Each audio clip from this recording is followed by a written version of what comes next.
I think it's about living, really. Um, Buddhists speak about their death and their dying in a way that not many other people do. And because I don't work in a Buddhist centre, I have to be a bit careful sometimes, because I will talk about my death and I will talk about my funeral in the same way as some people may talk about a holiday they once had or are planning to have. Like a lot of Buddhists, I've made arrangements, my will's made, I've spoken to relevant people. I have a playlist on my iPod with all the music for my funeral. I'm thinking I should perhaps get the sheet music, because I quite like live music and I want live music at my funeral as well. Now I have a mature daughter who I can speak to very frankly and freely. She knows what's got to happen. So arrangements for my death are kind of well made up. I'm well ahead on that. Other people, I think, are quite often a bit shocked when I say this, or they ask me what's wrong, but they think it's going to happen soon. Yeah, I had a conversation with someone not so long ago. I think we were watching a television programme about someone who had a terminal illness, and he turned to me and said, would you want to know if you were going to die soon?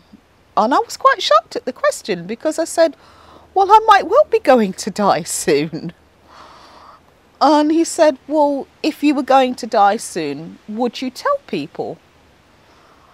I said, well, I might tell some people. And he said, well, I wouldn't, because they would treat me differently.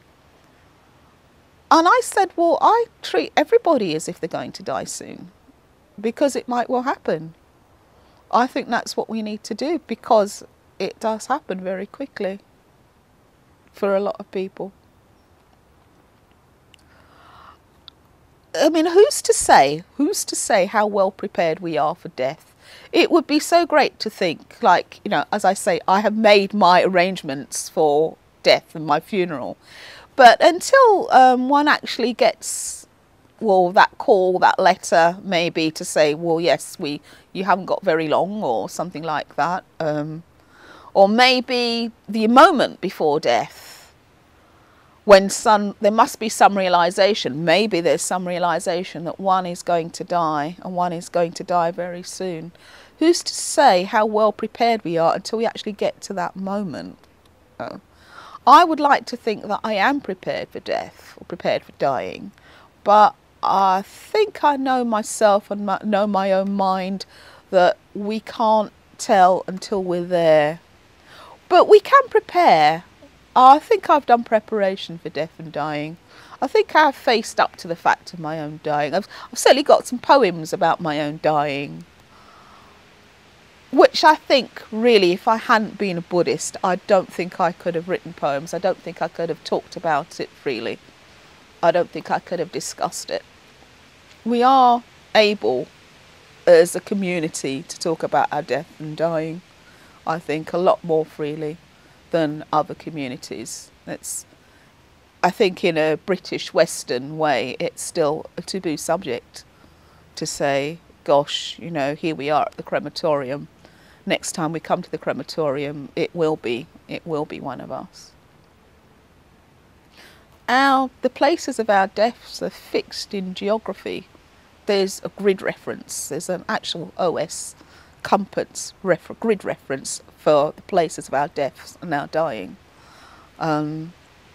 Anniversary of it could be today. It could be exactly, X many years from today. Today could be the anniversary.